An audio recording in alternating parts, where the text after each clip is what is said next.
with difficulties, who nevertheless knew how to work together. It begins in a sense with families, and the way in which families hold themselves together, learn what they have in common together, fight a bit among themselves, and think about where they had come from, who they were, why they deserve respect among themselves, and how they should behave across the world.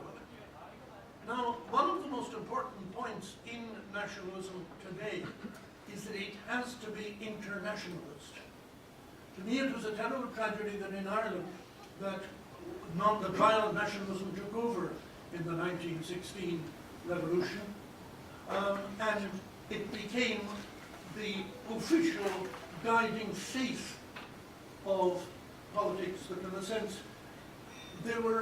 nationalism in 1916 was a spin-off in part from the Great War, and the bloodbath which was preached on all sides, and the notion the soldier should be the supreme figure was greater than the person of peace. Now, that was an appalling tragedy, but when Irish independence progressed as an ideal and was achieved, in international terms, the Irish have been leaders so frequently in the politics of neutrality and non-violence and understandably hostility to imperialism, so that there was a legacy to think about and a legacy to be practiced. But it does mean that deep within the hearts of all nationalists that they must have this conviction that it can never be associated with violence. But that has to be taken further. Of course, one of the roots of the present Scottish nationalism movement since the Second World War was hostility to nuclear weapons. And very many of the Scottish nationalists who brought the party forward, I think for instance of the late Margaret Bain, Margaret Ewing MP, that she had been a campaigner for the CND fighting against the nuclear weapons, and above all, fighting against Trident and its holding in Scottish waters. And we have to realize that Trident is a peculiar and extraordinary kind of nationalism. That the nationalism we believe in Scotland is concerned with realities of human life and human ethics, human respect.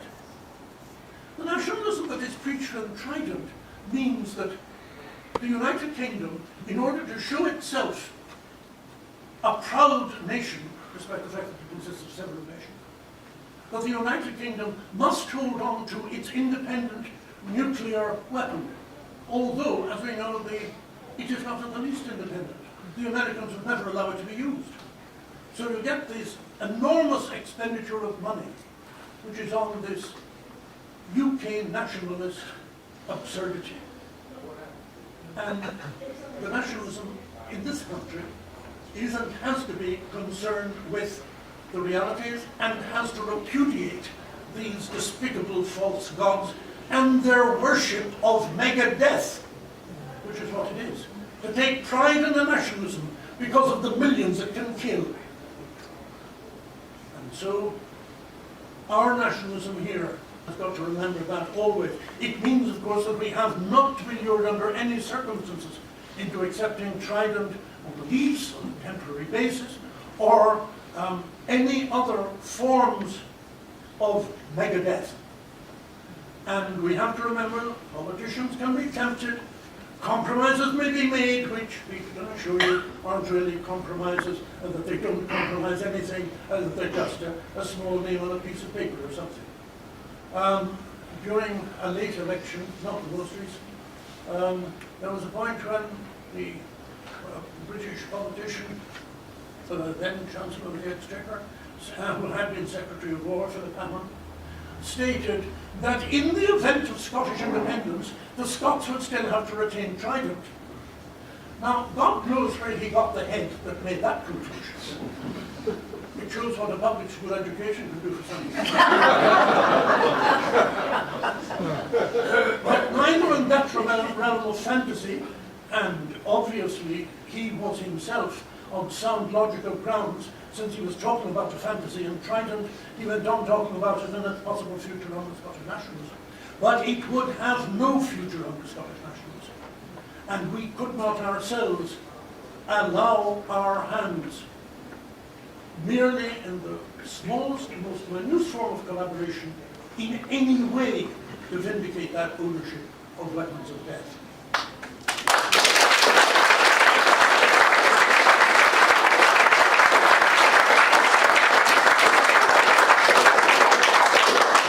Thank you very much indeed, Owen. Marjorie, are you going to... You're American and you probably won't need the mic. No, we are very loud. We are very loud. But the other thing, a lot of people said, oh, good luck today. They knew I wasn't making speeches anymore. And I said, I'm not scared, because American comprehensive education is one in which every child is encouraged to put their hand up and make a suggestion. The teacher doesn't go, no, that's wrong. They say, that's interesting. And they mean it. They don't mean interesting in the English way, like sawed off. So we were all encouraged to put our hands up and speak, and that's not frightening for me. How do you follow that? A great intellectual, a great historian, who is making most of the points that I would make. But I just wanted to remind people that today is the 77th anniversary of Hiroshima, that the UN General Secretary, funnily enough, was covered on BBC World Radio News saying it's time to take the nuclear option off the table. I'll return to him in a minute. But again, Owen talked about the kill capability, the mass deaths that Trident could cause. Just to go over it again, and math was not my greatest subject, so some of you can probably figure this out in your head, but we've got 4 submarines. Each submarine can carry up to 12 missiles. Each missile can carry up to 5 warheads, and each warhead has 8 times the yield of the Hiroshima bomb. That's just, that makes the goosebumps go up on my arms. It's too ridiculous to contemplate. You get estimations of how many people were killed, when the first bomb went, and then 3 days later to Nagasaki, some committed by accident or by design. In one way, it's disappointing to be here, although it's, fabulous. Known Alex for a long time, known Tasmina for a short time, but she's made a huge impact. Known of Owen Dudley Edwards for a long time. But it's disappointing because when I retired and moved to Scotland, although I'd said, oh, I'm looking forward to living in a nuclear-free Scotland, I thought, oh, maybe I'll campaign on things like, reducing the TV tax or something, the fee that we pay every year. I've only been here 38 years. What is the fee? The TV license, yes. But now I'm here again, and we're talking about this issue, and I feel a responsibility to do so because of where I come from and because I have the great accident of fate to have spent a short time working as an educational administrator at the Holy Loch when I was very young. And that's what led me to CND. So it was always great to hear SNP spokespeople on the radio, maybe talking to somebody on Radio 4, and they say, well, what about Trident? And they used to say, well, that's a red line for us. Most of us were in CND before we were in the SNP. And that warmed the cockles of our hearts. Myself, my friend Dominic, who I've known for almost 40 years, campaigning away. We closed Dunray. Oh, it's so wonderful when some politician confidently says, that's a red line, we won't cross it. Because we were so used to labor bullshit and labor prevarication and labor kind of, yes, I'm patriotic, I'll press that button. And the media person, a member of the provisional wing of New Labour, no doubt, living in Islington, would say, how can you say that? You'd be left defenseless. Anyway, I was shocked to get up here, imagine my surprise, and read what some of these current SNP spokespeople are saying. Through other people, perhaps, one in the Times, one in the Herald. Well, yeah, the leaders might still be anti-nuclear, but there are people in the party who would be open to the idea of a 20-year lease. Really? What kind of independence is that when you're still occupied by the imperial power? That is not independence. And, accidentally I found out my downstairs neighbor's daughter is a retired ambassador for Britain, guess what? She's from the FCO, she's about to retire, but she's been seconded for a year to Babcock. What does Babcock do? It manages Coalport, Faslane, Rosyth, and Devonport. Well, in my view, that means that's great, because they can seamlessly move everything down to Devonport. And if they're not ready on day one, if it takes 3 months because one boat's on patrol, they can just go over to Kings Bay, Georgia, where the missiles are serviced anyway. Because Owen is absolutely right. It's not an independent deterrent. It's an Anglo-American joint enterprise, joint venture, and it should have nothing to do with the people of Scotland. Woo!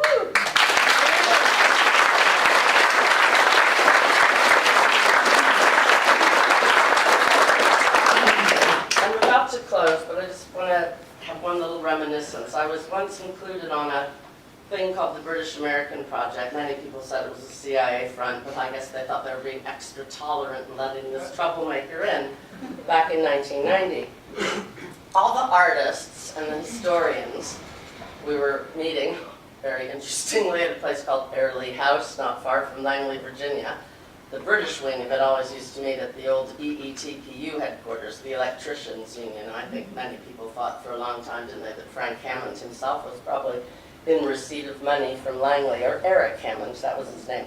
Anyway, the artists and the kind of misfits and the charity workers and the historians, academics and trade unionists were all put in a little group to talk about culture. That's nice, that's where we put troublemakers, isn't it? Then there was a group of economists. I think Baroness Simons was in there, she wasn't yet a baroness. And then there was a group of people talking about foreign policy. And there were only 4 women on the thing anyway, and only 1 or 2 black people. So none of us were on that foreign policy bit, but George Bush Sr.'s education spokesperson was there. I thought, why is he there? You know, it's supposed to be education, education, education. So halfway through I said, you know, I want to go be in the foreign policy one. And David Devine, black head of Brent Social Services, said, yeah, I want to go be in that one too. So we took the artists and black people and the social workers, and we all went into the group and started asking questions. And the man from the Bush administration looked at us and said, you're ruining our group dynamic. And David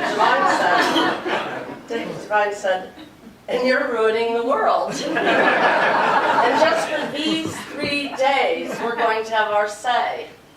So I think that's what Scotland needs to do.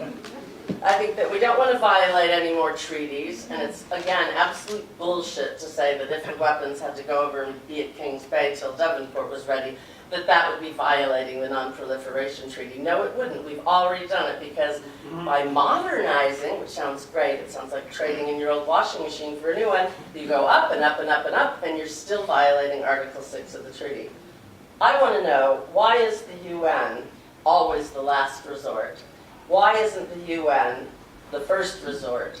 Why can't Scotland be the people, why can't Scotland be the country that says, we will take the nuclear option off the table, and why can't we do it now?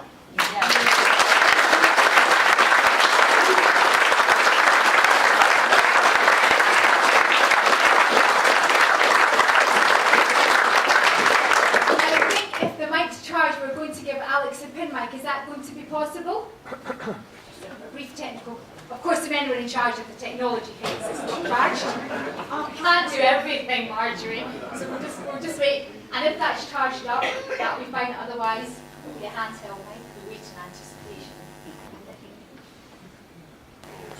It's not charged. Right. So we're about to Plan B, those famous words. But of course, Alex didn't need a Plan B, because his Plan A and strategy outsmarted Mr. Cameron and his government as they sat just up that road, signing the Edinburgh Agreement. Of course, the beautifully crafted picture of David Cameron having to find himself sitting in front of a wall of SNP yellow as he signed that agreement. Please join me in welcoming the man who delivered that independence referendum, without which I certainly feel we won't get it in the future. Please join me in welcoming Alex Salmond.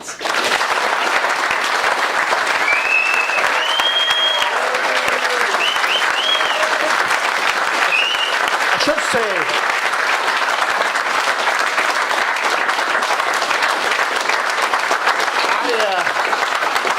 thank you. I don't really need this. This is for the folks at home and the live the live feed. So let's give a big round of applause to the folks who are tuning in at home.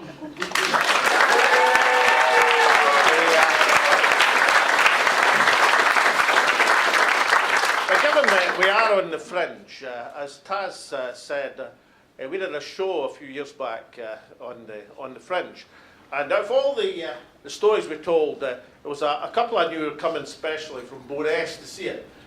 So I told this joke, which unfortunately they actually didn't come to that performance. So I was looking for them as I was telling it. You know, I couldn't see them, and blow me, they turned up at the evening performance. So I told it again.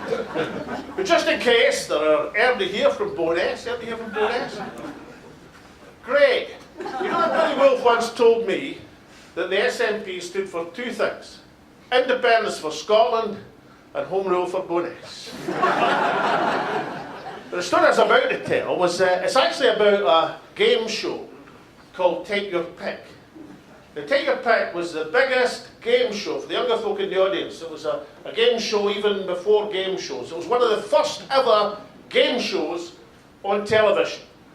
And it was hosted not by Des O'Connor, so the kind of middle-aged will remember Des O'Connor doing it, but even before that, at the dawn of time, a guy called Michael Miles hosted Take Your Pick. And Michael Miles was a statuesque New Zealander with a pucker accent. He used to do wartime broadcasts way back, and had this imperial English accent, and my granny in Livegate thought he was great. So much classier than Huey Green. She loved me, tolerated it, because she'd be kind of babysitting me on a Friday night when Take Your Pick was on. It was quite interesting. One night it was really interesting. For the guy who won Take Your Pick that night was from Bo'ness. And this, you know, I knew what Bo'ness was. This is way back in the early 60s. And suddenly the game show became really appealing to me. As this guy got through the rounds, and eventually he won the show, so it was his job to open the box or take the money. Because the winner of the show got to open the box, in which case you'll get the star prize, usually a mini, but sometimes a yacht, which is usually a carrot or another vegetable, or a Tory MP, whatever was available. So, the boy from Bo'ness won the show, and it was up to Michael Miles to try and bribe him to take the money and not open the box, right? So Michael Miles says to the boy from Bo'ness, £100. I shall give you £100 not to open the box. The boy from Bo'ness says, you know, Mr. Miles, it's a great honour for me to win your show. A great honour. I've told everybody. And Michael Miles says, £500. Boy from Bo'ness says, you know, that's an amazing amount of money, Mr. Miles, a huge amount of money, but I actually said to my widowed mother, before I came out today, I said to my widowed mother, no matter what Mr. Miles says to me, if I'm lucky enough to win your great show, Mr. Miles, whatever you say to me, I'm opening the box, I'm going for the star prize, but you can offer me £1,000, and I would still open the box. Michael Miles says, £1,000. The boy from Bo'ness says, I'll take the money.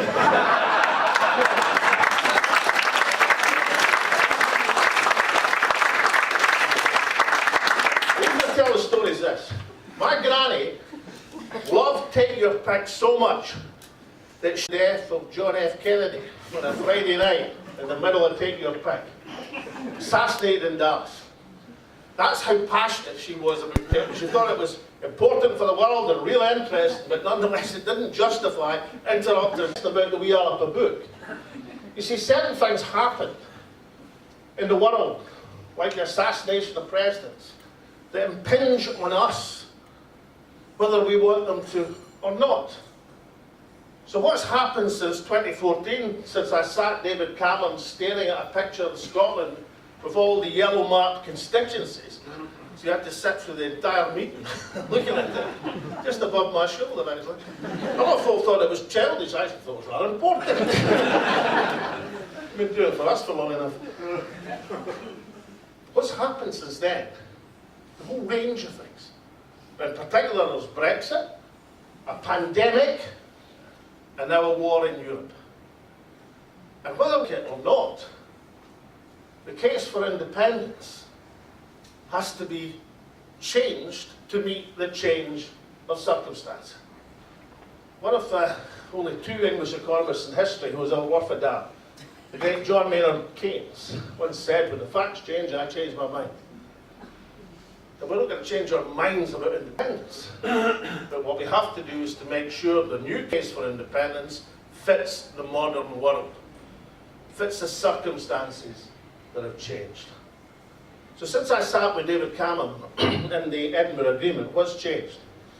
Well, in terms of the progression of the case for independence, it's hardly been progressed at all over the last 8 years. That's just the reality. It's not running folk down, it's just the truth. The strategy about getting independence hasn't changed particularly either until very recently, and I'm going to come to that in a few seconds. You see, the SNP was formed in 1932 at the amalgam of the National Party of Scotland and the Scottish Party. Owen wrote his first book about it, roughly about that time, Owen. Actually, Owen's first book, as a young academic at Edinburgh University, was a book called Celtic Nationalism.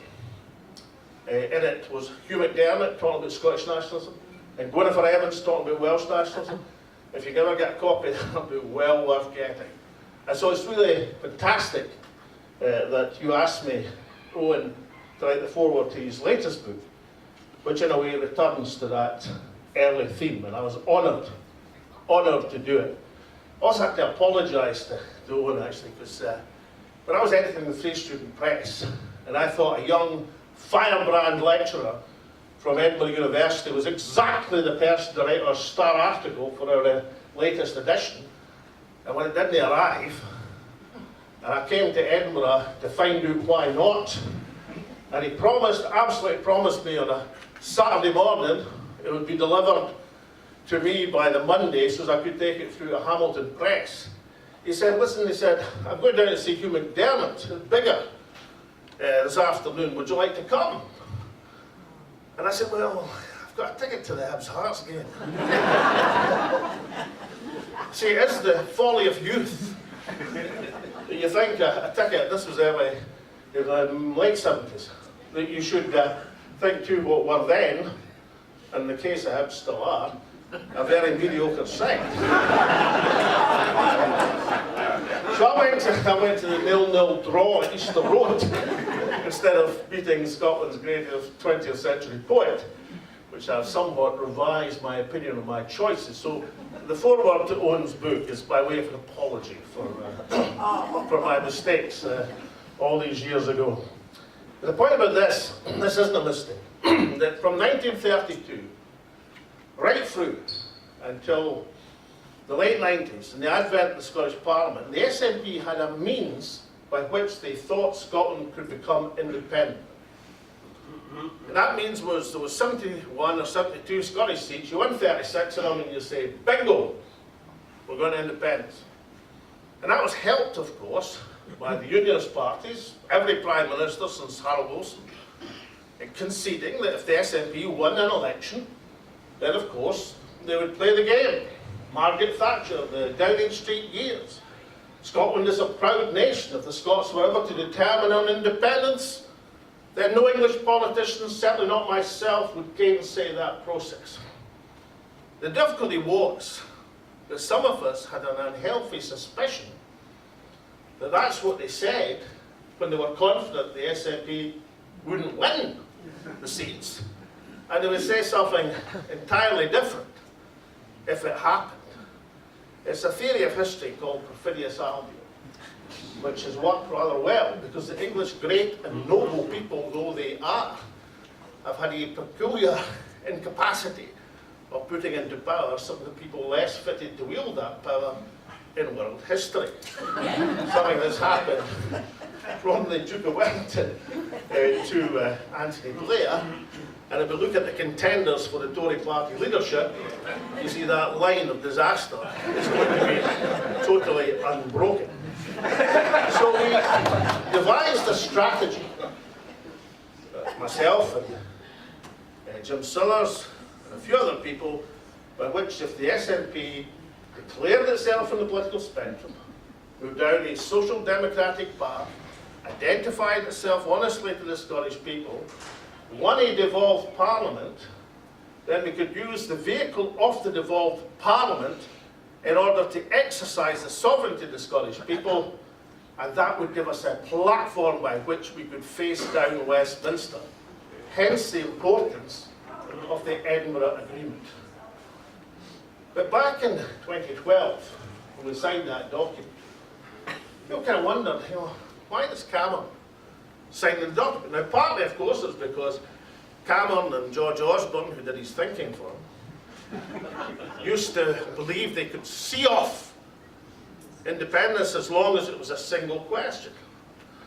So I helpfully devised a tactic by which I persuaded them that what I was really about was getting them to turn us down the referendum and running our own referendum with 3 questions. I can tell this audience exclusively, I had absolutely no intention of doing that, the 3 questions bit.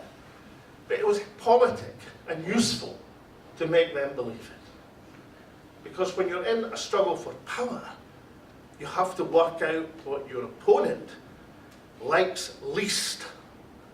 And the thought that we would win a referendum and gain additional power was the thing that they were most terrified with, and the second thing they were most terrified about was we'd take it upon ourselves to claim the sovereignty of organising our own referendum. And having established that process of the Section 30, virtually, and made to look like an international agreement quite deliberately by myself, that's why it's called the Edinburgh Agreement, it is a little bit disappointing for us to have moved back to the position that what we do is we write a letter which doesn't even demand a Section 30, but sort of mentions it, and then says if Rishi Sunak or Liz Truss says no, as they inevitably will, we sort of move on to another tactic even before we tried to face them down on that first question. Having achieved the route, the mechanism, the way to give Scotland that choice in its future, the idea we should just let that go, it sounds to me quite incredible. If Daniel O'Connell, the Liberator, could face down the Duke of Wellington and persuade him on the merits of Catholic emancipation, so much so that he was prepared to fight a duel to do it, then do we really think that Scotland can't turn over by peaceful demonstration, by parliamentary action, Liz Truss or Rishi Sunak? I apologise, Mr. I don't know what problems do, but that's not one. We really think we can't face down a couple of the most mediocre candidates ever to emerge from a Tory leadership contest, and that is saying something. So, what I would argue is that before we get on to Plan B or C, which I'm about to come to, why don't we deal with Plan A? And how to do it, in my estimation, is to do 45 times over what Kenny McCaskill and Neil Hanvey were doing in Parliament just 3 or 4 years ago.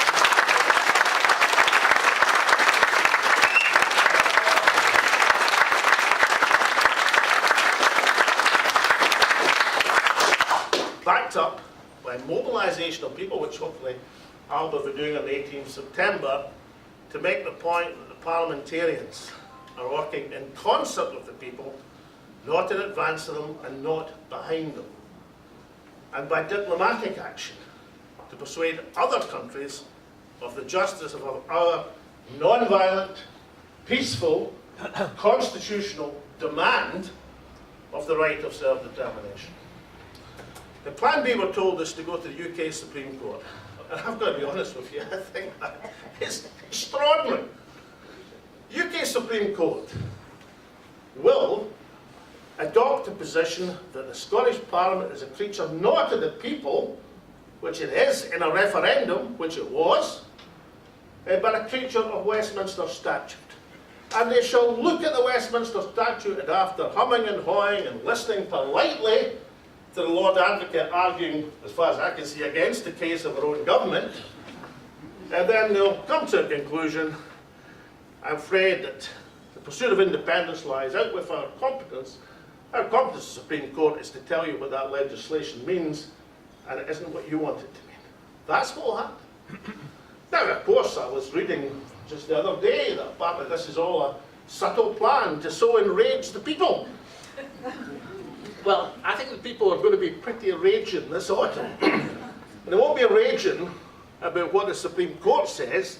They'll be raging about their electricity bill and their fuel bills and the fact they can't afford to stay in Scotland. They can't afford the cost of living rises. And as Kenny McCaskill was pointing out in the last 2 days, that a country which can produce 10 times its electricity needs at half the cost that it's currently being produced is actually going to introduce mass fuel poverty in a land of energy plenty. That's what they'll be raging about, and what they'll be looking for is a political party which can encapsulate that rage, give it form and substance, and take it forward to solutions. The Supreme Court, in my estimation, is a fool's errand. The legal case for Scottish independence doesn't rest on UK domestic law, it rests on international law. It rests on the Helsinki Agreement, the United Nations Charter, what the UK itself has said about other cases such as Kosovo. That's where it rests. And the claim of right doesn't rest on the Declaration of Growth from 1689 or even the 1980s. That's a passage of sovereignty at the heart of the Scottish constitutional tradition. Where that claim and responsibility rests right now isn't in the Supreme Court in London, it's in the Scottish Parliament in Edinburgh, or the parliamentarians from Scotland. And if you want to exercise it to make the appeal to international jurisdiction, which you should, if you can't face down Westminster in a Section 30, then you call on these people, elected by the Scottish people, to exercise that sovereignty by getting off their backsides, forming a convention and demanding the legitimacy that a majority of MSPs and MPs have.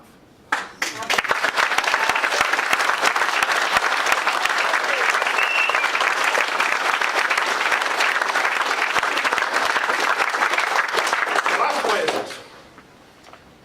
If the successive mandates, which are already there, somehow it doesn't seem to be enough, and we need a plebiscite election, which incidentally won't solve any of the problems, because I've got news for anybody who thinks it will. They won't be recognised by the other side as such. They won't be recognised by Westminster as such. But if such a plebiscite election is necessary, then for goodness sake, fight it, not as a normal election with party interplay. Fight it as Scotland United on the single issue of Scottish sovereignty and Scottish independence. Because if you try to fight it as an election in the normal fashion, then you'll end up not talking about Scottish independence and sovereignty. You'll end up talking about ferries or the health service or the education system or 100 things I can think that if I were an SNP and Green politician, I wouldn't be absolutely confident of the platform on which I was standing. So if it's to be a plebiscite election, and it could work under certain circumstances, but why on earth you'd suddenly dream up the notion that you need a majority of votes as well as seats, setting a bar so high, no other national movement in history has done this. But if that's what it's to be, then let it be. But let it be as Scotland United, to convince the people that the national movement can see the issue for such it is of such overwhelming importance that it requires a subordination of party political politics and division. So they would be my thoughts. And for all the Edinburgh Festival aspects and debates, which are great, for all the books that have been written, which are fabulous, for all the online discussion, the hope I've got is this, that having trod down a path towards freedom in 2014, having seen the results of not grasping that opportunity with both hands. When the 2 days after the referendum, people asked me, would folk in Scotland be angry? I said, well, a lot of people will be, a lot of people will be disappointed. But the folk will be really angry in a year's time. And not the people who voted yes, but the people who voted no and were sold a pup. And every single thing just about which the no side threatened, it's either happened like Brexit or about to happen like runaway inflation and a cost of living crisis. So let's prepare and recognise that a huge amount has been done in terms of the conscience of the Scottish people.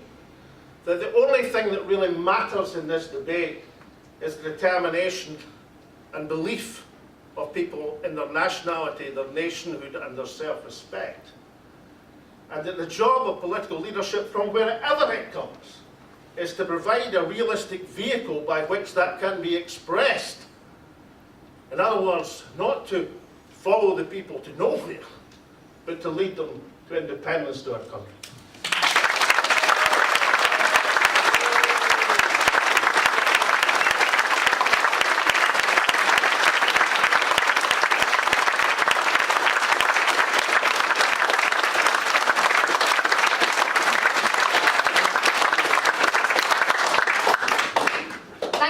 Indeed, Alex. Now, I'll now move to questions, and I'm hoping there's some, have there been some written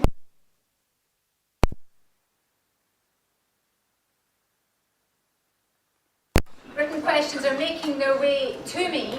We'll get a mic too. We have a question in first row here. Can I pass somebody this mic, or do we have another mic that we can give?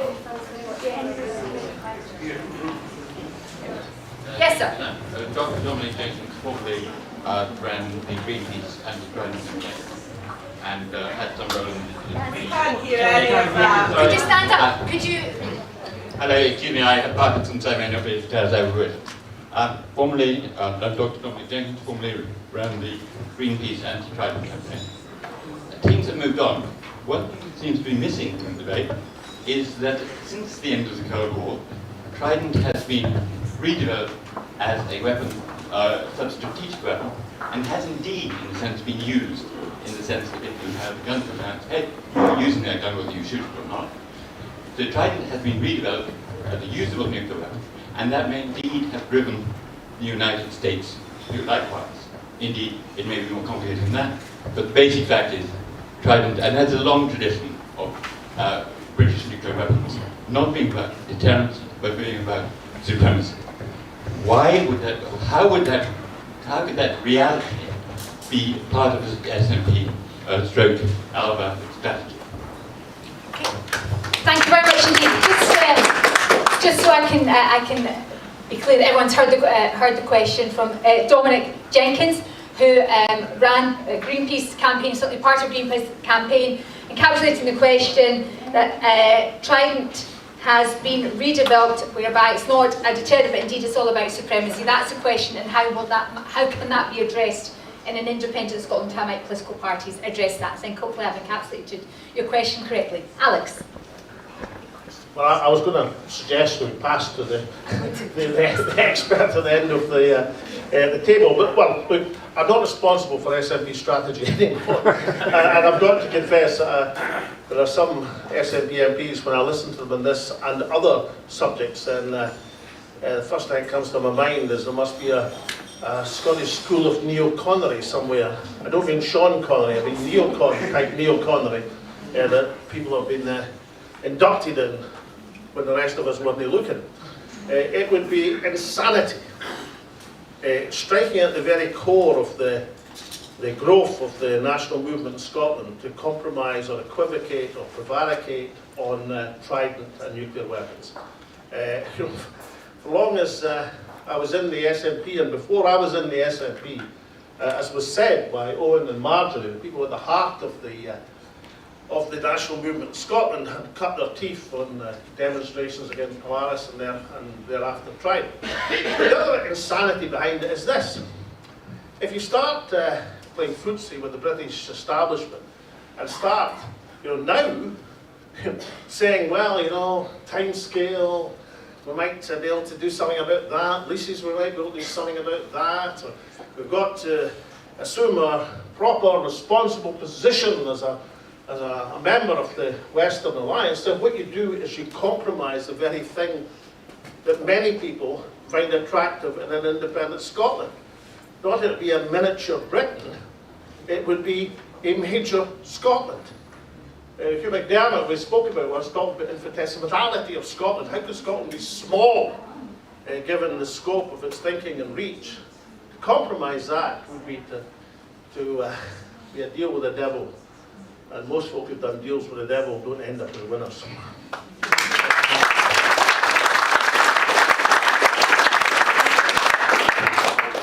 I have to say that we bear some responsibility, Dominic, you and I and everyone in Greenpeace and CD, because we never broke the communications problem around explaining in a concrete way. Maybe Mick Lynch could have helped us, the very well-spoken, pragmatic leader of the RMT.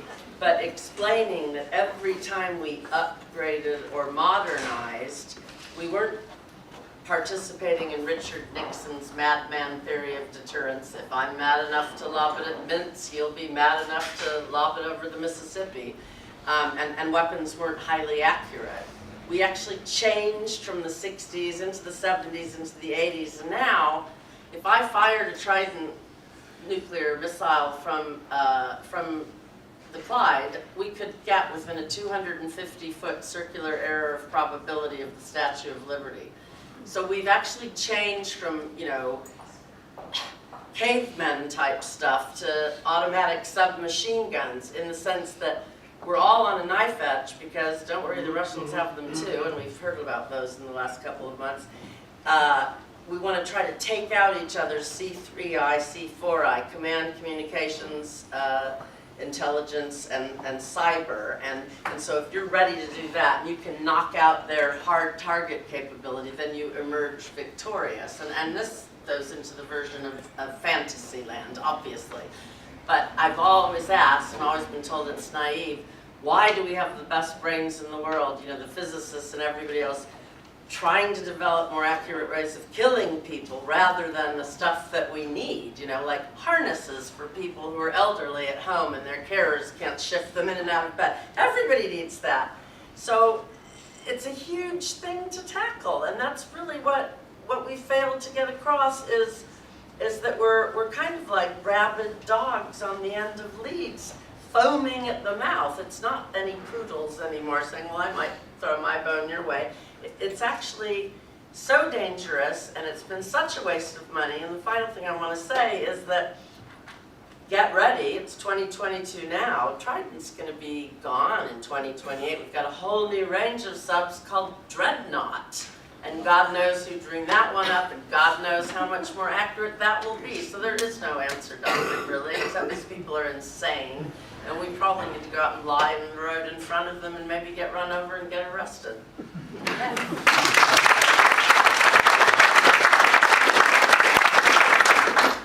The next question I have, it's not named, but the question is, how do we get people to be enthusiastic? After the 2 years that have passed, people are tired now. I don't know who asked the question, and I'm not sure what the 2 years is. If we're referring to the pandemic, 2 years, people are tired, or if it's the 31st of March 2017 when that letter was written to Theresa May by Nicola Sturgeon. But how do we enthuse people? Who shall I start with? Owen.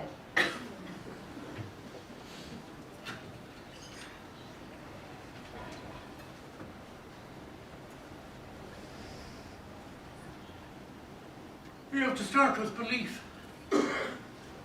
We have to start with a belief in each other. We have to start in a belief that no person, under any circumstances, should be subjected to murder by whoever, or in how enormous or noisily justified a policy it may be.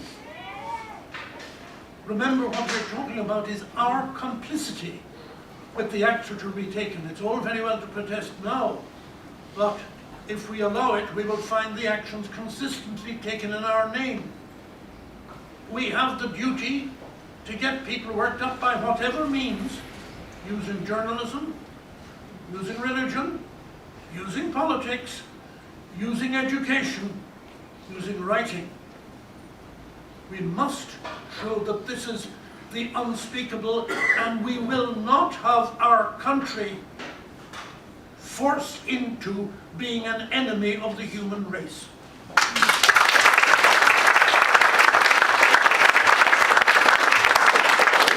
Marjorie, you've been campaigning for a long time. Are you tired of campaigning for Scottish independence, and what words would you say to people to get them, if we're following the line that Alex has just said about empowering people and making them realise that's where sovereignty lies? How do we get people to rise up off their knees, be proud of their country and demand independence? Well, when I lived in London, some people who've looked online will see I had a mild flirtation with the Camberwell and Peckham Tories, and that was because Harriet Harman was such a useless Labour MP.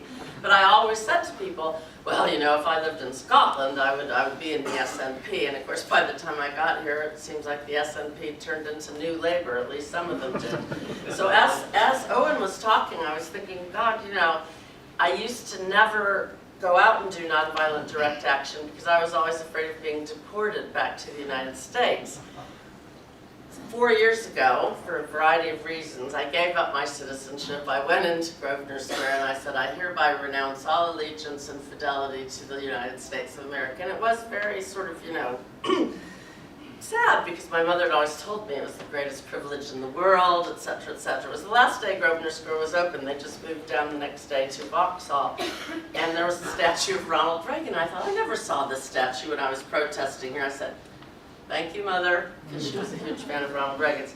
Anyway, I think maybe, as you were talking, Owen, I thought, maybe I need to go and, like, chain myself to Stuart McDonald's car and get arrested, because he's the one. And Chris McElhaney, you know, didn't want Alba to be sued, but he took out references to Babcock and Malcolm Chalmers, the traitor, who now is at RUSI, who was at Bradford School of Peace Studies, and Stuart McDonald, who is incredibly naive, just like the First Minister was when she ventured into saying a few things about the current crisis. You know, he's not very bright. I think he's been seduced by the Heritage Foundation, and I've seen these people operating since I was 6 years old, because I was on the campaign trail with my mother for these right-wing maniacs, and I always hated them, and I thought, I'm going to do things against you.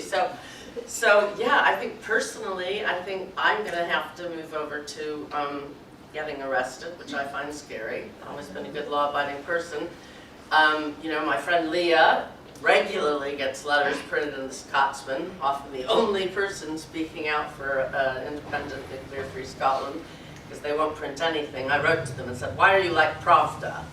And why did you have 9 men saying that they wanted the union, and so on. So there's letter writing that you can do, there's protesting, there's stuff on the media, not the BBC maybe, but you know, Taz has done TV, as has Alex. We just need to get them seen, heard, and listened to more. And I think, you know, mass and NVDA is useful. There's a gentleman here today, I think, who had a vigil every Friday. Think about the people in Latin America, the mothers who dressed in black and stood silently in the square. We've got to do that. When I was in Chile in November 2019, the kids were out every day, and I'm not going to ask Scottish kids to do this, but they were throwing rocks at the police. They'd come out of school, change their clothes behind the bush, put on lycra, put on bandanas, and start throwing rocks against the police. And then the adults would come out every Friday at 4:30 and be on a huge demo. And 90% of the populace supported them, and now Chile has a new constitution because they got the Constitutional Assembly, the convention, and they have a new president, the first socialist since Salvador Allende. And I truly hope that my government doesn't try to my former government doesn't try to overthrow them again. But those are all sorts of things. I think we can look around the world and see what other people in similar situations have done and maybe try to do a specific Scottish version of it.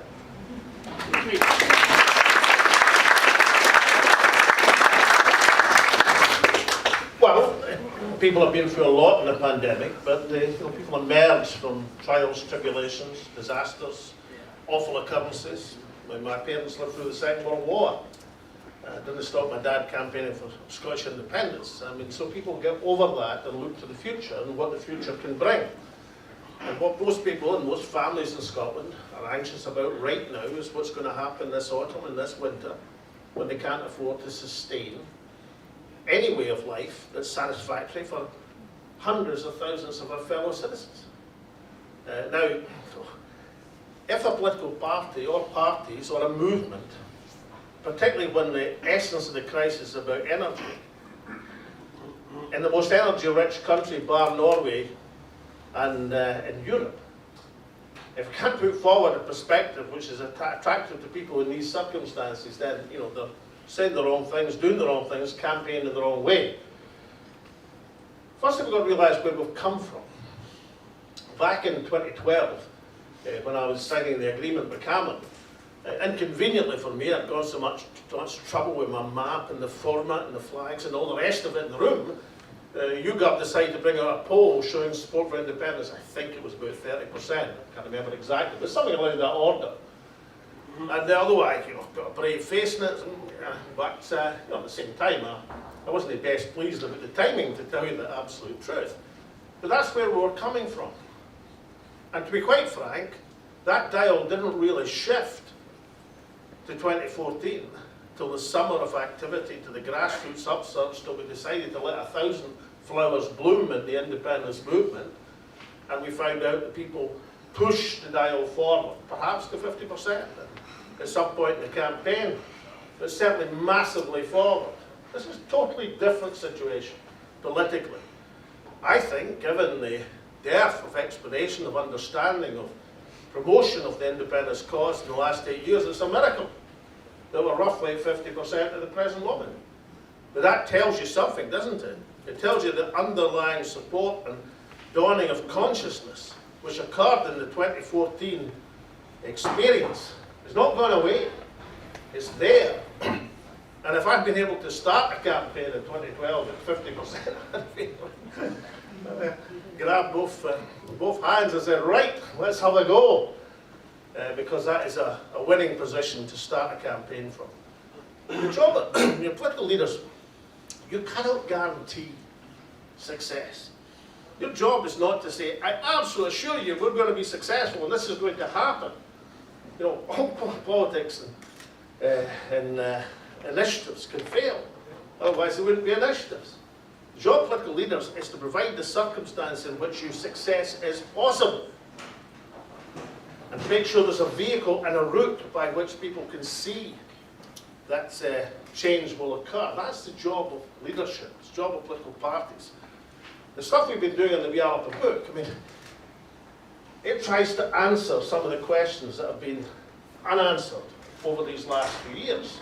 You want to know about borders. You don't want just all the discussion on borders to be, the bogey people. Oh, borders are a dreadful thing.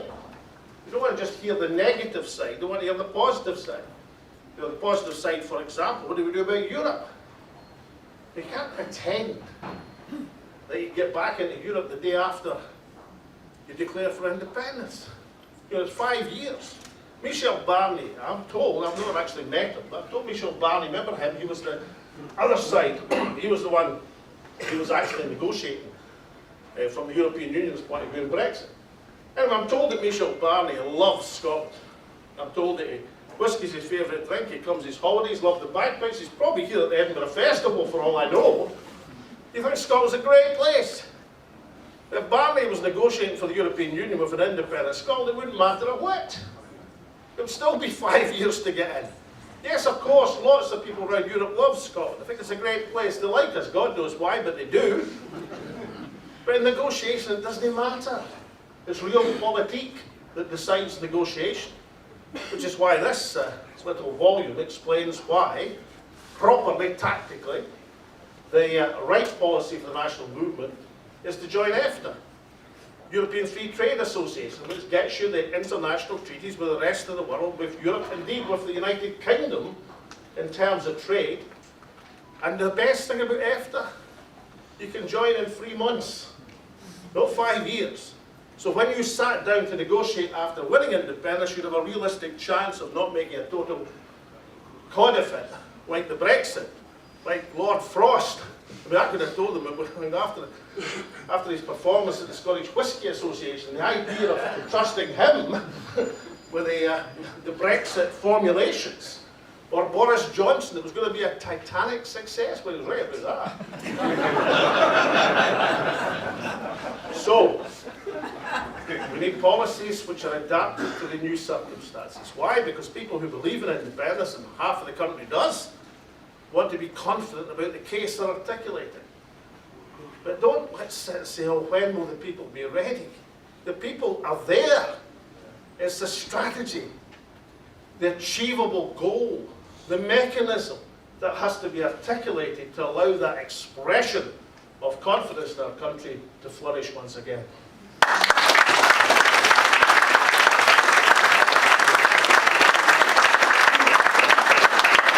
Thanks, Alex. Before I take the next question, which will be from Vince Littler, so Vince, you can get ready to stand up and pass your mic. It's caught my eye that Gareth Wardell is in the doorway here. Ron's ground speaker, Gareth, come and please come in.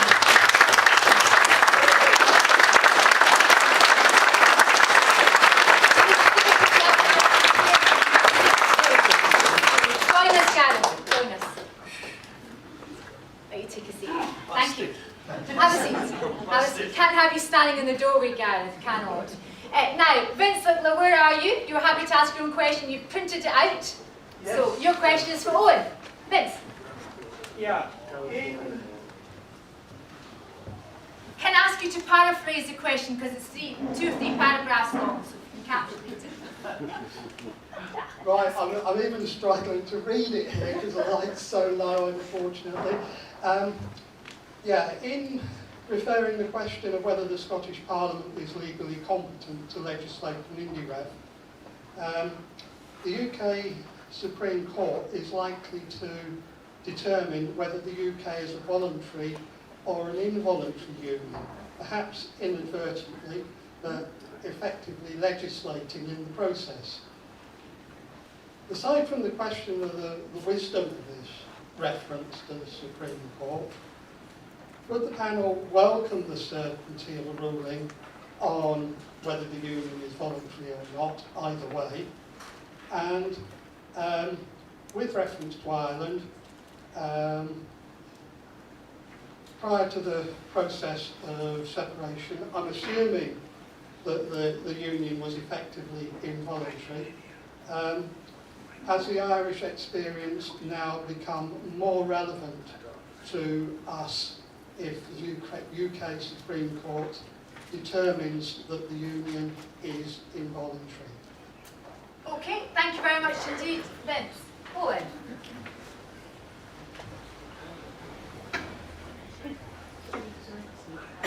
First of all, I greatly welcome the seriousness with which you put your question, and I apologise for the fact that my first reaction to it should be frivolous.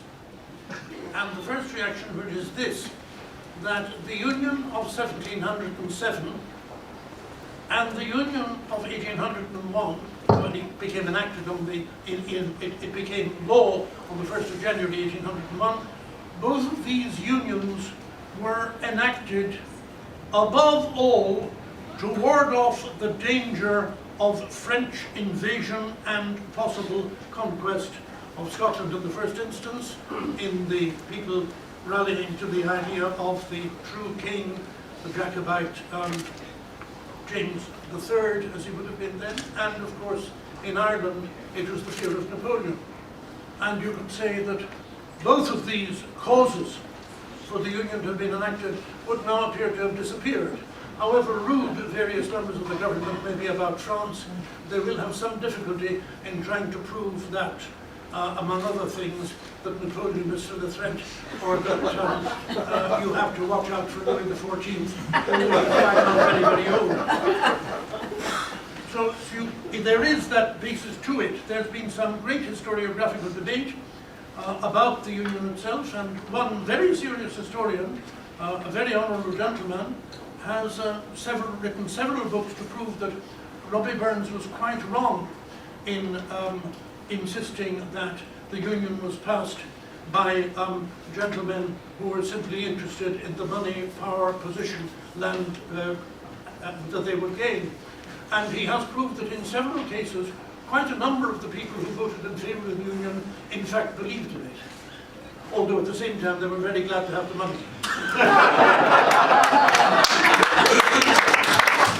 Now, with respect to what you say about the Irish president, well, let us bear in mind that one of the daftest things about the debate nowadays, people talking about the union, not seeming to realise that there have been several involved, and the integrity of the union, and the fact that it cannot be taken away from. Damn it all, the union of Scotland and England, because Wales was taken for granted by England, that in that situation, therefore, a union was created which was indissoluble. That union was abrogated in 1801. Britain ceased to exist, legally speaking, in 1801. And it became instead the United Kingdom of Great Britain and Ireland. That ceased to exist in 1922. And it became the United Kingdom of Great Britain and Northern Ireland. And they say that it's indissoluble. And what in fact do? They ignore Northern Ireland at any possible opportunity, including the Olympic Games. So in fact, it's there when wanted, not when not wanted. So we have to bear in mind that we're talking about precedents. I'll give you the Irish precedent we should look at, and Alex himself has been in his whole career a fulfilment of this, to be using the tactics which the Irish use within the UK Parliament, to be using the forms of non-violent arrest, but under no circumstances to allow themselves to be lured by agent provocateur or anyone else into acts of violence.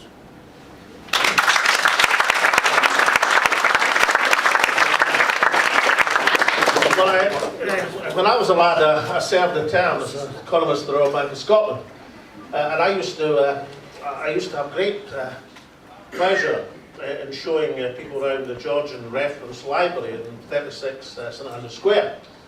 Because it was the Royal Charter for the formation of the Royal Bank of Scotland in 1727, there was also the documents of the Equivalence Fund of a few years earlier. And so all the high regions and important visitors who were visiting the Royal Bank in the early 1980s and mid-1980s would emerge with an encyclopedic knowledge of the exact sums paid to the parcel of rogues who sold Scotland's nationhood. So onward burns, and I think one you put it very well. But unfortunately, the Royal Bank, in the way it is now, you won't see it in the Muniments Library anymore. But the Equivalence Fund was an insight even to myself. Now, in terms of the question, if you're going to the UK Supreme Court expecting a good result, but the first thing, I don't know how many of you have read Dorothy Bain's opinion, or her case, or her notes, or her preparatory remarks, or whatever the hell they are. People, I saw this furious reaction in the Herald to Kenny McCaskill describing her as an apostate. Now, I'm not sure about the religious terminology. I've got to work out, the full range of possibilities under a variety of religions of what you may or may not be. But certainly, she's not a true believer in Scottish sovereignty, that's for absolutely sure. Or any sort of believer. Which is really interesting. Because your Lord Advocate is not your Lord Judge. That's the President of the Council of the Supreme Court. The Lord Advocate's your advocate. It's your lawyer. So you might want, if you're going into a court case, to have a bit more enthusiasm from the person who's meant to be representing you. And the Lord Advocate who's appointed by the First Minister. The two Lord Advocates that I appointed, Ellis and Frank Mulholland, I wouldn't have dreamt of trying to interfere in their judiciary responsibilities and the prosecution service and the criminal law. Perish the thought, would I want to interfere in anything like that? But in terms of their job as representing the government and placing the government in the best legal position, I would have expected them to support the government's position. And if somebody felt their conscience or their difficulty or their professional reputation was such that they couldn't make a convincing argument to any court, or, much more importantly, take a bill through the Scottish Parliament, then they wouldn't have been Lord Advocate. It's ridiculous. I mean, in political terms, of your own advocate, you're only really wanting one thing if you actually think that Scottish independence. You want if you're going down the legal route in domestic courts, you want to be in the position of having an act of the Scottish Parliament pass and let your opponents come at you. So at least you'll be able to argue this is the determined will of the Scottish people through their Parliament expressed at the ballot box, as your last line of defence, as opposed to meandering into the Supreme Court and say, we're not very sure, we don't have sufficient confidence, can you please give us the confidence we don't have in ourselves? That's absurd. Now,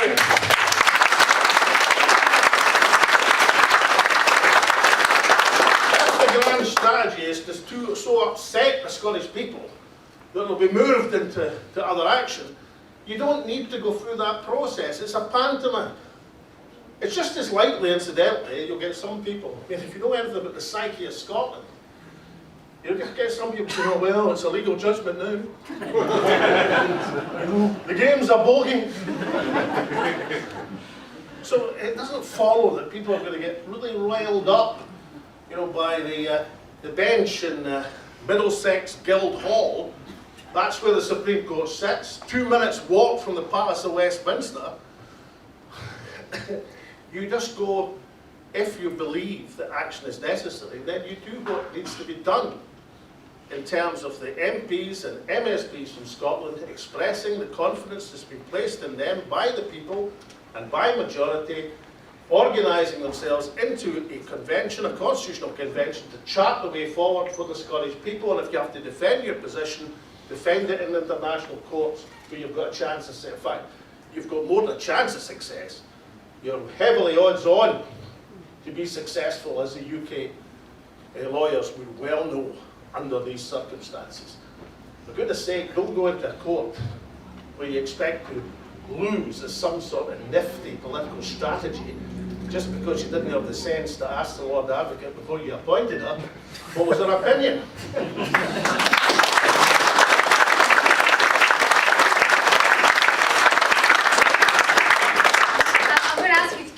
Alex, because the next question, I suppose, is a follow-on from that, and of course, you know Erskine May inside out, unlike Lindsay Hoyle, who doesn't even understand how to address members of Parliament, or indeed what their names are.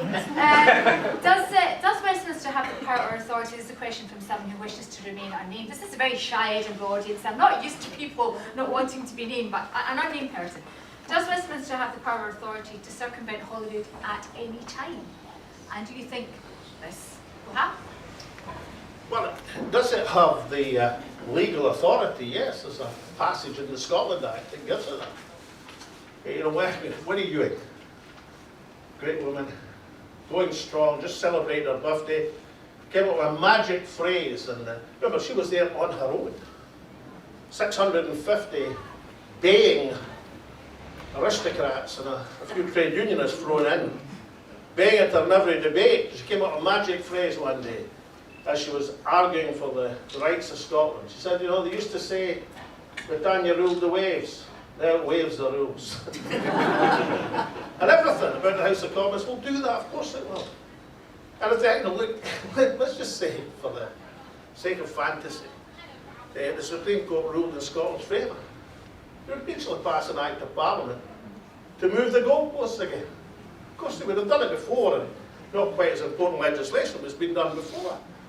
So of course that'll happen, but that's not the be-all and end-all of politics. The fact that Lindsay Hoyle made such a clown of himself, in face, you know, with two Alba MPs, if it had been a real speaker like Berko, you know, he would have made a joke of it.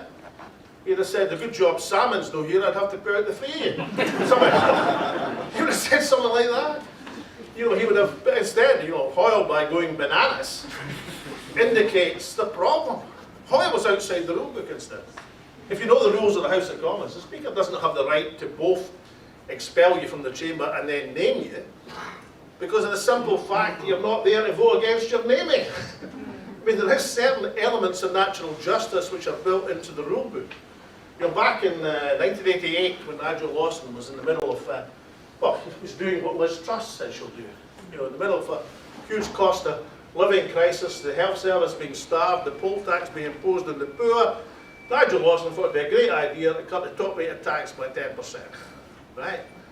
So I thought I'd intervene. Now, there's nothing in the House of Commons rule book which says you can't intervene in a budget. It's never been done before.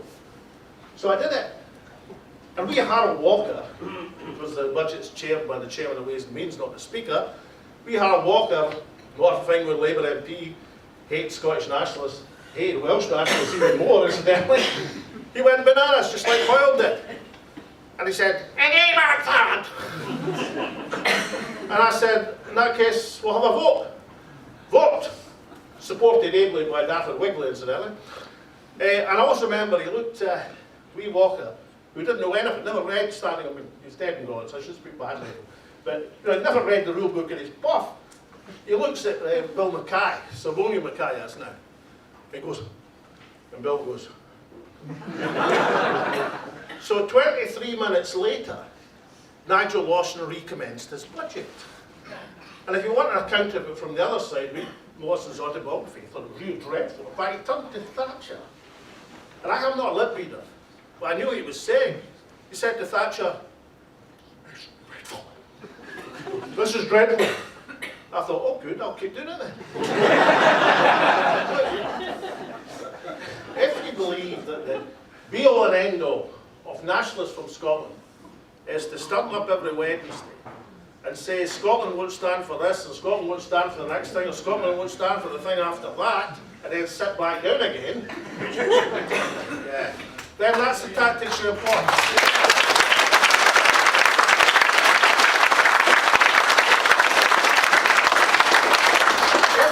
Your job is to use your numbers to make life impossible for the establishment that's not recognising the democracy of your country, then you employ different tactics.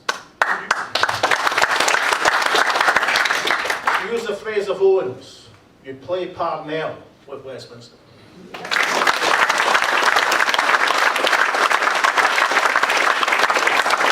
Thank you, Alex. We're now going to move to the subject of defence and security, and it's an opportunity for me to mention that I was hoping to have our next National Assembly on Saturday the 27th of August, if I've worked that correctly, on defence and security in an independent Scotland. The question, however, again, there's no name, but clearly in light of the illegal invasion of Ukraine by Russia, how would Scotland defend herself against Russia, or indeed any other state? Something, as I say, we're going to have a National Assembly on, but Marjorie, can I come to you first? Sure. When you first rang me up and said, would I speak, I was like, what about, you know? And you said, don't talk about Ukraine, so I wasn't going to. But I'd love to. Let's get one thing straight, whoever this anonymous questioner is. Ukraine never had any nuclear weapons of its own. How do I know this? Well, not just from reading things, but I actually was there in December of 1993. My brother, who is still a loyal American and does work, we can now say in public, for the National Security Agency. We rode down the freeway once. He goes, look, there's a sign. I said, John, the Russians always knew where it was. It was just the US taxpayer that didn't know where it was. So my brother, this is appalling, actually. He was 32, his wife was 30. They were 2/3 of US military intelligence, and they'd been left in Ukraine for Christmas '93 by their boss because his mother-in-law died, and then he decided to go skiing. So my dad and I came over there, and it was fascinating. But Clinton was negotiating with Kravchuk to take the Ukrainian-based weapons back to Russia. Russia, as the largest state after the breakup of the Soviet Union, in the agreement, had the right to do that. Plus, they were Russian, and they were controlled by Russia, just like if they ever would take the nuclear weapons out of Montana, North Dakota, or Arkansas back to Washington. I don't know if they have the room for them, but certainly the governors of any of those states, if they declared UDI, would not be able to keep those weapons or operate them, okay? That's one thing. Secondly, I don't think that it's the fact that Ukraine doesn't have nuclear weapons that made this attack inevitable. I do feel more and more, and this is a view shared by people who know about these issues in the United States. I'm not going to implicate my brother, but I know he's not happy. I do feel that we've been a bit provocative in the sense that we were training, we just found out, the California National Guard were training Ukrainian troops, and there is a lot of uncertainty around the change of government there in 2014. So it's almost like looking at, say, the Spanish Civil War and how the Nazis used that as a kind of dress rehearsal to practice some of the weapons they gave to Franco to use against the Republicans as a dress rehearsal for World War II. I'm just wondering if this thing has been a dress rehearsal for this potential provocation of China with Taiwan. So that's one question. On the other question about how Ukraine defends itself, well, I think in all but name, they're part of NATO. We're giving them all the weapons, we're giving them all the stuff, and I think the latest news about the Russians taking over a nuclear power station is really scary because if the Ukrainians shelled the power station, they've also apparently just been condemned by Amnesty for launching attacks from civilian areas and inviting attacks there. The Ukrainians have been attacked by Amnesty International for this, and the person has resigned. We're in a very difficult situation. I just don't think that there's a lot that Scotland could do to assist Ukraine if an independent Scotland were to be part of a broader defensive alliance. I would like Scotland to be like Ireland, but I guess that's not possible. That's an inconclusive answer, but I'm sure both Owen and Alex have better ideas about that. Okay. Thank you, Marjorie. I'm going to come back to defence of myself. The Ukraine point was only relating to opening remarks because okay. More broader picture All right. because they come up in questions. Alice, the question is actually about Scotland defending herself, and of course, I know that the White Paper, Scotland's Future, detailed information on how that might look in an independent Scotland, and indeed, of course, it's also tackled in the Alba book. But what else might you like to add to that? I had a friend called Peter Clark. He was a mad right-wing Tory candidate in East Lothian. And he was in the kind of fringes of the Conservative Party. I think he defected to Goldsmith's referendum party at one point. Peter was always good fun. I don't think we agreed on anything. Certainly not Scottish independence. But we did agree on one thing. He became Tory candidate for East Lothian. And during the selection contest, he was asked by somebody in the East Lothian Tories, how's the country going to be defended against the traditional enemy? And Peter looked at Spot and said, well, he says, I actually don't think the French are going to attack us anytime soon. And that was his answer. And Peter followed through in that because his theory, incidentally, was he was fully expecting the mass privatisation of armies, you know. And he followed it to his logical conclusion. You know, Scotland is not in imminent or even far-fetched danger of a Russian invasion. Ukraine was and is. Now let me get straight. I oppose the Russian invasion of Ukraine. I do it because it's illegal. Big countries shouldn't be invading small countries. They shouldn't be using their military might to conclude diplomatic or any other disagreements. And the only thing that makes me unique about this, since most people would share that view, is that I've opposed every illegal invasion by one country over another. And therefore I find it disconcerting when I see people who are perfectly happy to cause 100,000 casualties in Iraq have the collective amnesia that it sets precedents which other countries think they can carry forward. There was a time not so long ago, in Helsinki in 1975, where all the countries signed the agreement, the Helsinki Agreement, about how they would reflect international discourse. UK is a signatory. Includes, incidentally, the right of self-determination. The peoples have the right of self-determination to express it, should be inhibited from doing so.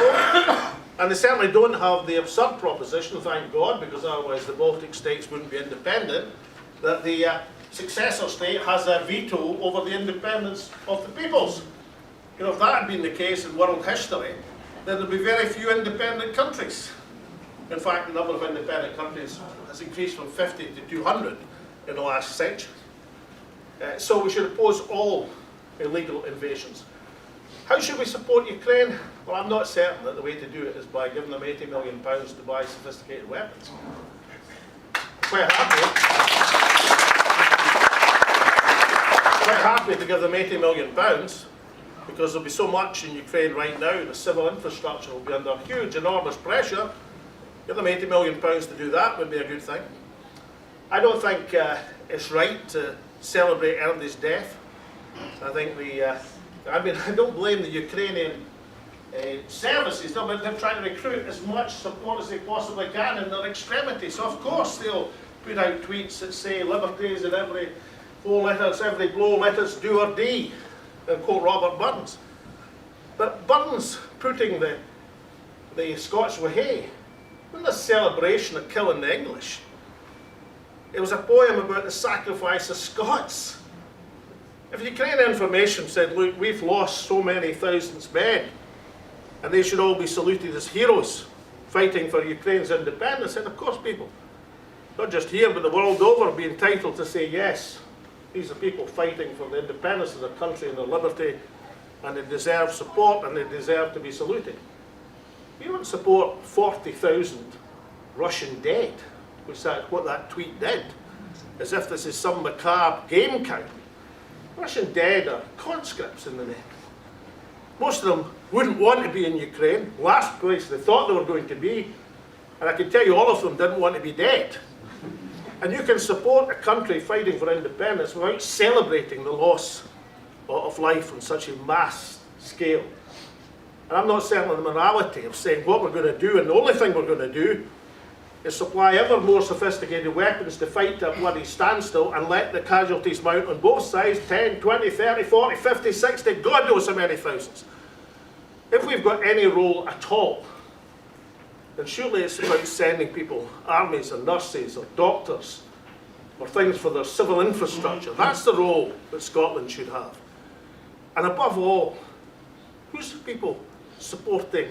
Every war comes to an end. Every war eventually ends in a negotiation. And I see precious few people in the world articulating and concentrating on saying, how does this war get settled? The General United Nations, to his credit, articulated that just 10 days ago. We should be doing a bit more to support them and a bit more thinking about how this tragedy can be brought to an end. And last in this, I don't think it's any great sacrifice, because it's not, to give up a programme I love with Tasmina in protest about the invasion. But I'll tell you what, it's a lot more than many of the people who proclaim their support for Ukraine. They've sacrificed nothing, nothing at all.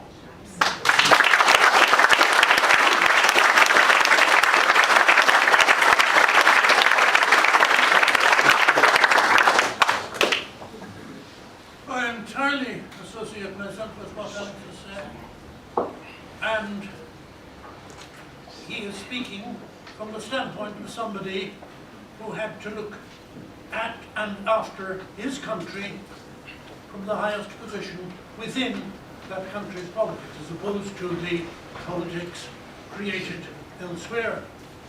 But one thing that follows, essentially my saying that, I'd like to remember with great sorrow my colleague Professor Jim McMillan, who died some years ago, and who was very, very fond of saying when he was asked about the future, I'm a historian, my field is the past. Yes, I invoke Jim on that, but simply judging it on the basis of the past, and that's all I can do. If Scotland were independent and Scotland were invaded, no matter who invaded and from what there, it would immediately be invaded, above all, by people claiming to do so for its salvation. It would be people marching, fighting, bombing all over Scotland in the name of Scottish freedom, and they would not be Scots.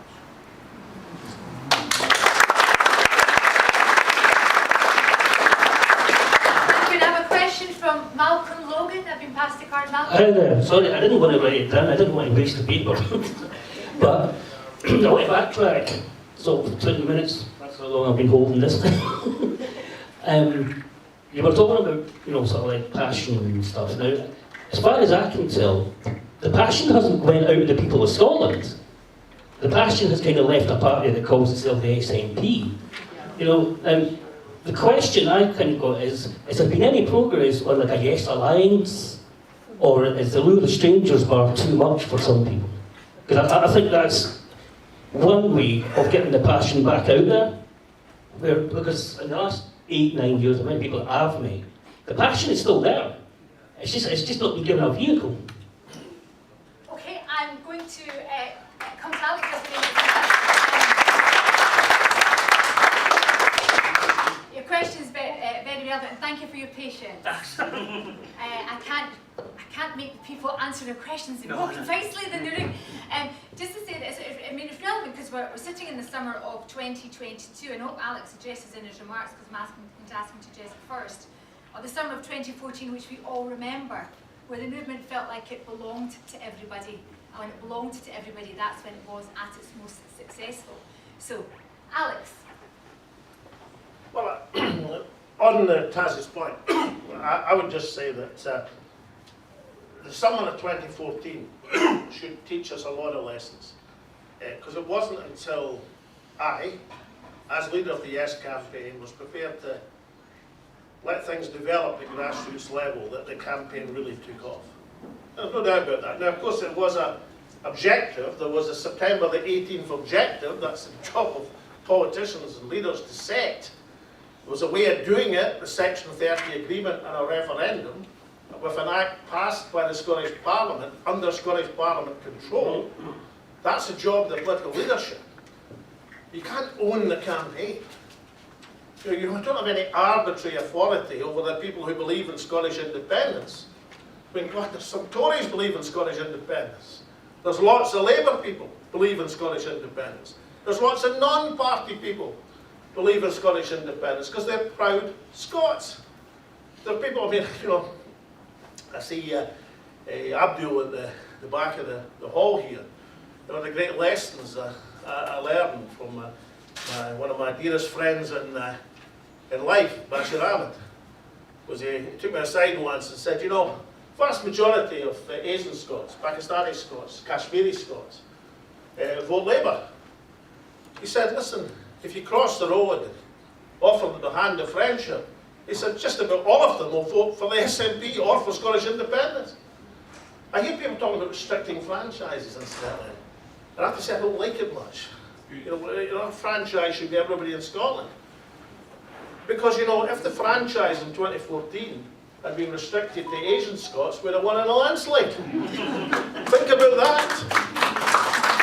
So, crossing the road, reaching out the hand of friendship, letting the Yes campaign develop. Yes, as you probably detect, I've got criticisms of the direction of leadership. Yes, but you know, the day and the hour, a date is set, October the 19th next year, remember? Realistically, about to happen.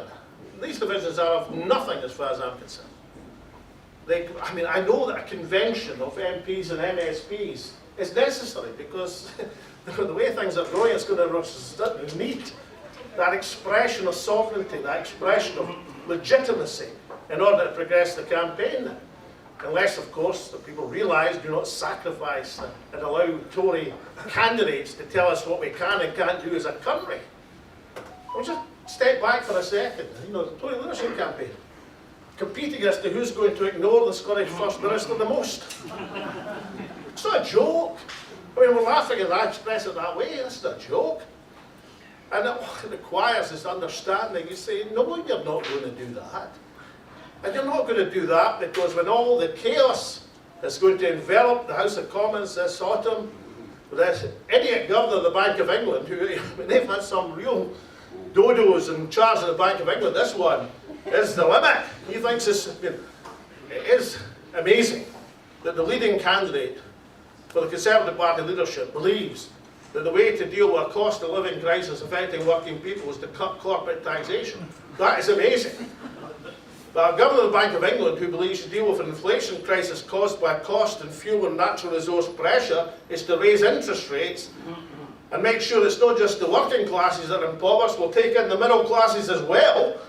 and every small business person in the country, that is where we're going to be this autumn. So the circumstances and the feelings are going to be running high. And anything Alba can do to bring about a united leadership to assist in the campaign, we certainly shall do. Every single one of us.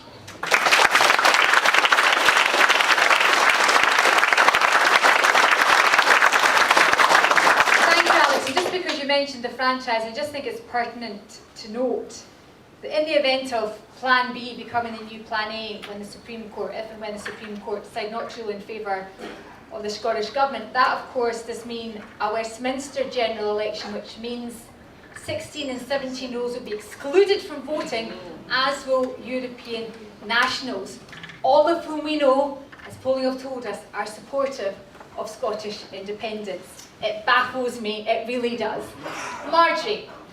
All I wanted to say, I passed a note over to Taz, is why can't we urge the SNP MPs not to return to Westminster? I mean, I don't want to talk about Sinn Féin because we've already talked about violence, but they've never taken their seats in the House of Commons, and I think if we could persuade a significant group of MPs not to just return and say it's an illegitimate place that doesn't represent us anymore, that could also be helpful, but we're unlikely to see that, are we? Yes. Yes, I hadn't intended to reply because Alex certainly was speaking very effectively for me, but I would say that it would make a great mistake, in fact, to withdraw Scots, the Scottish nationalists, or anybody else from Scotland from Westminster. By all means defeat them in elections, but if you decide not to go in immediately, you go that much closer to being treated as a conquered country in the palmy days of the British Empire. I love healthy disagreement on the panel. Now we've almost reached 6 o'clock. Oh, sorry. Healthy disagreement with the chair, but can I reach out the hand of friendship to my two panellists? These things are not mutually exclusive. You don't either have to go to Westminster or not go to Westminster. If you're going, it depends what you do when you're there.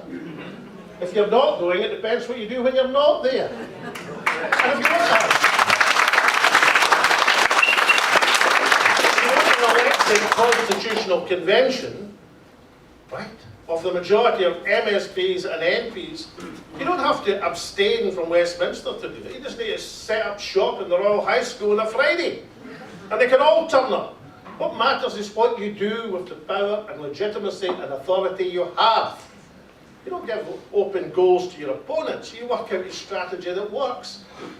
But I do think, given where we're at, it's going to require that convention to invoke the legitimacy to get us into courts where Scotland will be upheld, the international courts, and get away from thinking there's a solution in the domestic courts.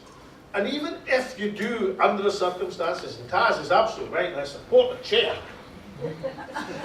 about the difficulties of excluding from the franchise European citizens, excluding the 16 and 17-year-olds, even if you get over all of that, and get over the hurdle of the majority of the votes, not just the seats, something that Margaret Thatcher did not want to impose upon Scots, even if you get there, they're still not going to say yes. They're going to have to be made to say yes by political action.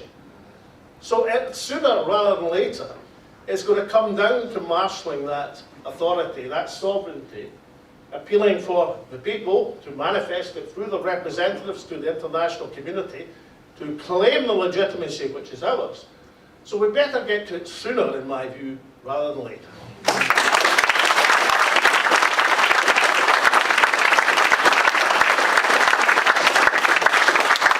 I have a couple of remaining questions, but I'm not going to put them to the panel because they're about Alba party policy or proposed policy, and this isn't the forum for that. This is about independence, but of course the policy-making body is National Conference, which is in October of this year, and you have to join the party to participate in that, so please do. Now, do we have, just as I'm bringing this to a close, do we have any more questions from the floor, failing which I'm going to ask the panellists if they'd like to make some... Yes? I just got one, so we'll just take that one question. Very quick. Kansas recently voted to maintain the right to an abortion, and I'm a native Kansan. and I was pleased, but the way they did it, which is why I think we should run the independence referendum here or whatever we have, the campaign, is they had an organization called Kansans for Constitutional Second Amendment, you know, but what they did is they united everyone, Republicans, Democrats, independents, rural dwellers, people who lived in cities, and that's what we need to do here. It should not be party political.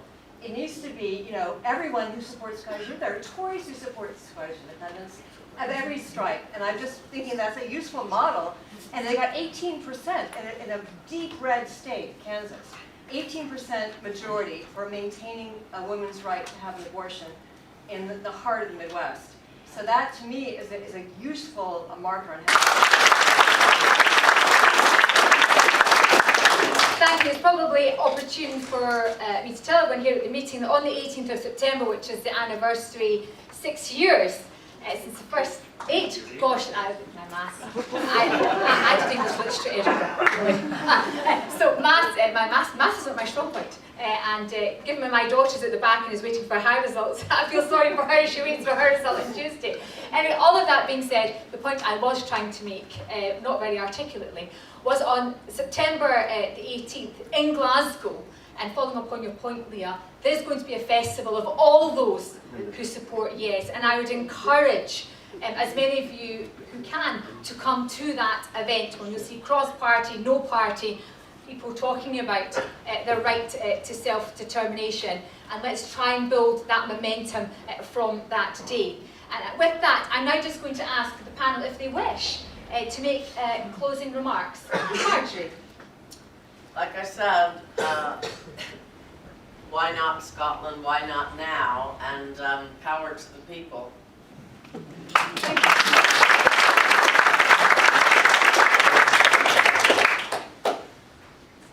Obviously, I entirely agree with what you were saying just now. I would simply make what is definitely a historian's point. It is wonderful for me to be here, to hear Alex Salmond speaking as he did, and to know how much he fulfills the finest traditions of Scottish democracy. So deep, so long, and so generous in heart.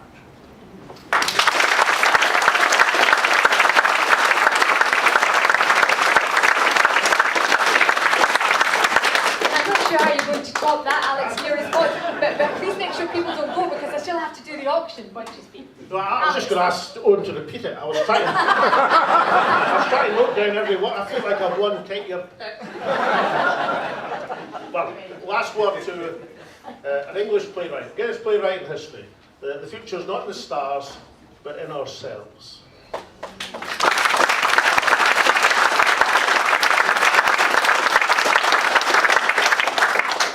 Thank you very much indeed. Now, I know not all of you are into auctions, but maybe some of you are, but we're just trying to raise some funds and also to promote, we've just heard from this wonderful gentleman, Owen Dudley Edwards. We have a few auction prizes. I don't know if you're all aware of what they are, but one is a 4-baller at Archie Field. I hope I'm saying all of this correctly. I'm not a golfer.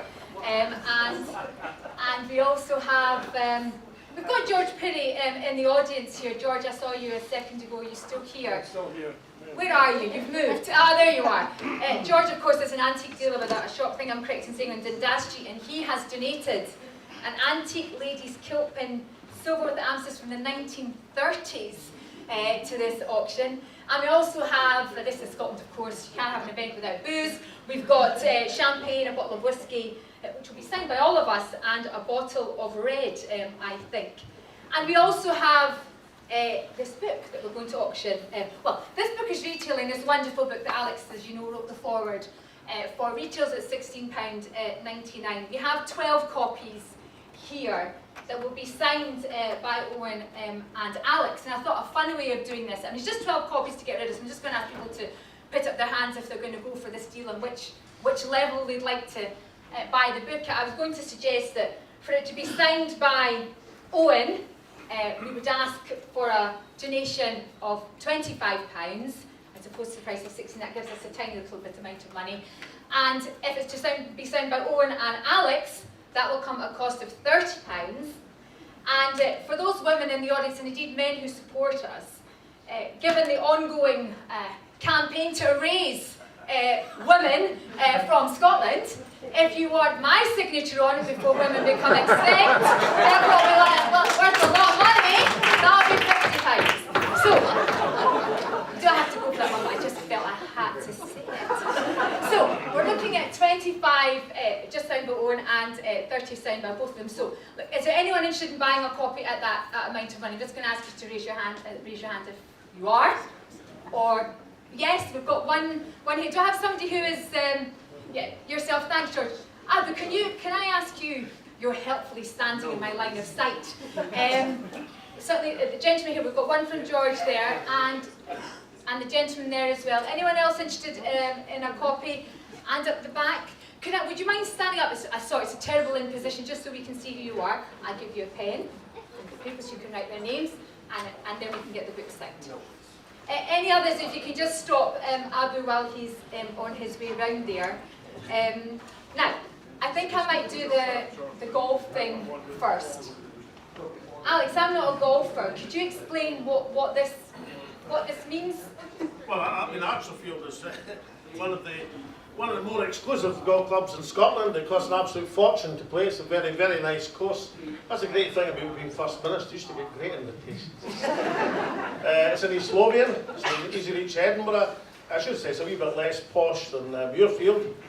Incidentally, isn't it great that things have changed so much in Scotland that this week Muirfield is hosting the Women's Open? It's fantastic.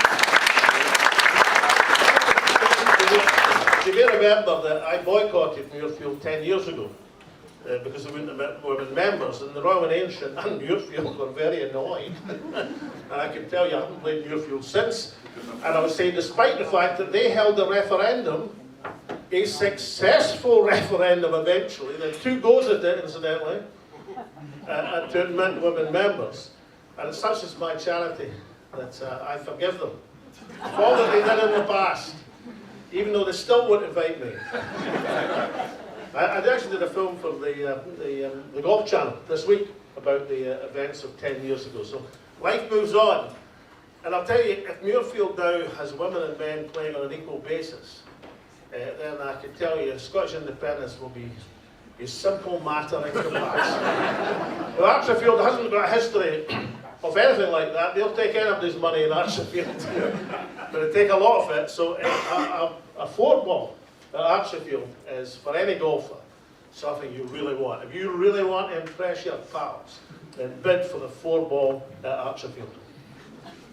Thank you, Alex. So this is valid until the 31st of December of this year. And because it's likely to rain, we're going to throw in 2 golf umbrellas as well, just to help you around the course. So I'm just looking for, this is just not the time of day for an auction, so Marjorie, please help me out. It's always tough doing this. Can I get an opening bid from anyone, just to start us off, for this 4-baller at Archerfield? £800. £800. £800, sir. Thank you very much indeed. So £800.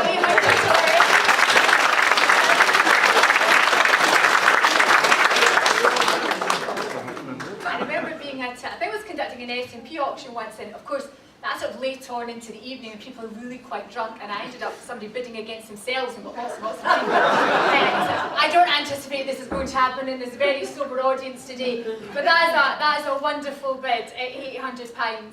Unless anyone wants to top it, which I'm going to give the opportunity. I don't think so. Thank you very much indeed, sirs.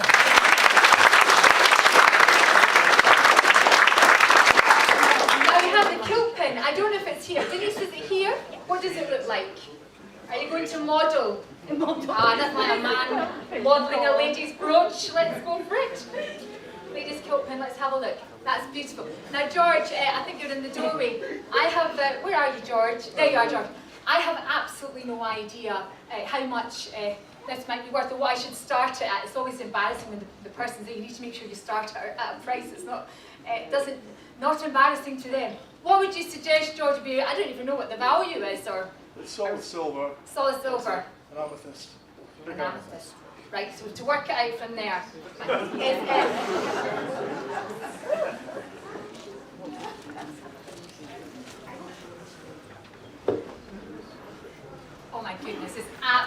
gosh. I have a broken kilt hip. It's absolutely stunning. So I'm just going to let Denise pass it around. I'm just going to ask someone interested in starting at £20 pounds. No, I know, I'm just trying to get people warmed up. Was that a bit, Marjorie? Just keeping me right. Keeping me right. Anyone, or revealing which, we don't want to do this publicly, I'm quite happy for people to come to the table and we can deal with bids that way. Do I have anyone prepared to start us off, to use a phraseology as you use, at £20? Yes? Thank you very much indeed. Any advance on that? At the back, there's a raised hand, it looks like the lady's arm. £30, okay? Keep going. £50? Thank you very much. Any advance on 50? 50, I think Denise, I give people. Yes, at the back? 60, thank you. We've got 2 women bidding engaged. I love this. So £60 here. It's against you, the lovely lady on this side. We're at 60 here. Is that my last bid at 60? £80 at the front. 3 women are, I love that there's no traditional men buying for the women, but what's going on? The women are doing it for themselves, my sister, yes.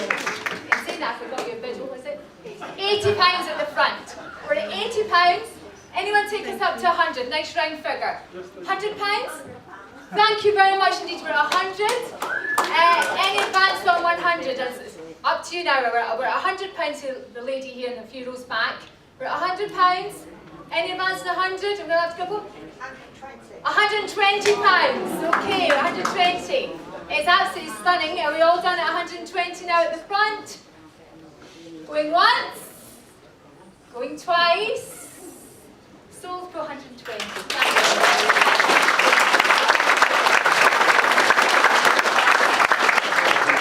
Right, we've got these bottles of alcohol here. Top quality champagne. We've got a Bollinger. Is this part of this? Yes.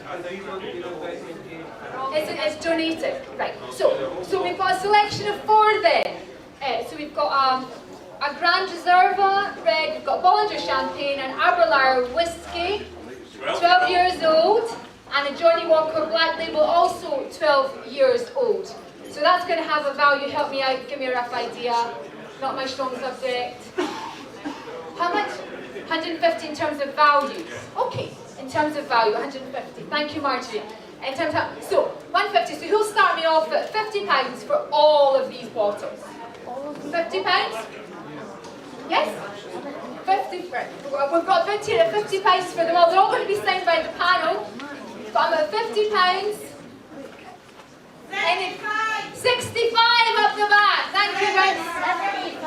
75. 75. Thank you. 75 up the back. 75. Any advance on 75? They're worth a lot more than that. 75. Any advance? 75. I think you might have it. So get you 75. Okay. £100. Who was that? Lady there, can we see that? Abby, can you see the lady in the, yeah, £100, the glasses there, yeah, 100. Any advance on 100? 100, we're at final. Going once, twice, another round figure of 100. £100 to the lady at the back. Thank you very much indeed.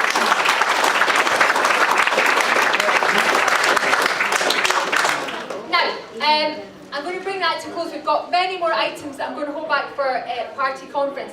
But I just want to remind people about these books and the opportunity to have them signed by Owen and Alex. But most importantly, I just wanted to round up today's event and invite those of you who aren't members of Alba to consider joining, because we are everything we do is about achieving Scottish independence or regaining Scottish independence is the correct terminology, and actually telling that lesson around the world to people who actually don't understand that Scotland was independent before. So if you consider joining the party, we've got lots of merchandise at the back for you to have a look at, but I would like to take this opportunity to thank Marjorie's had to go, so in absentia, can you show your appreciation for Marjorie?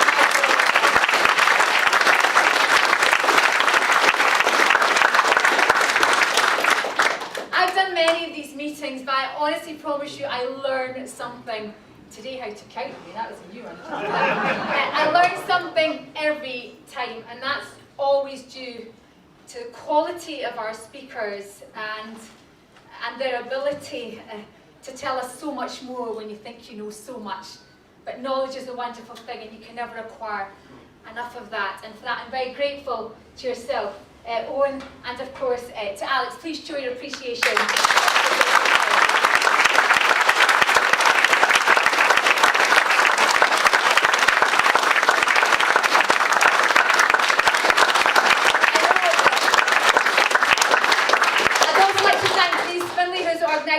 Organisation convener for Alba for arranging today's event with a wonderful team of wonderful, you're in the front, there you go, a wonderful team. And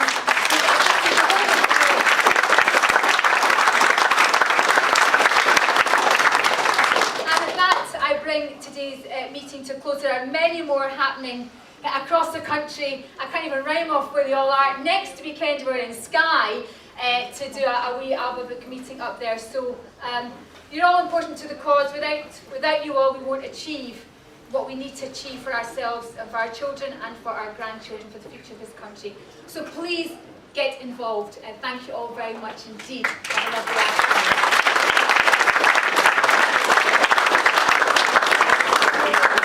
Can I get a vote of thanks for the chair?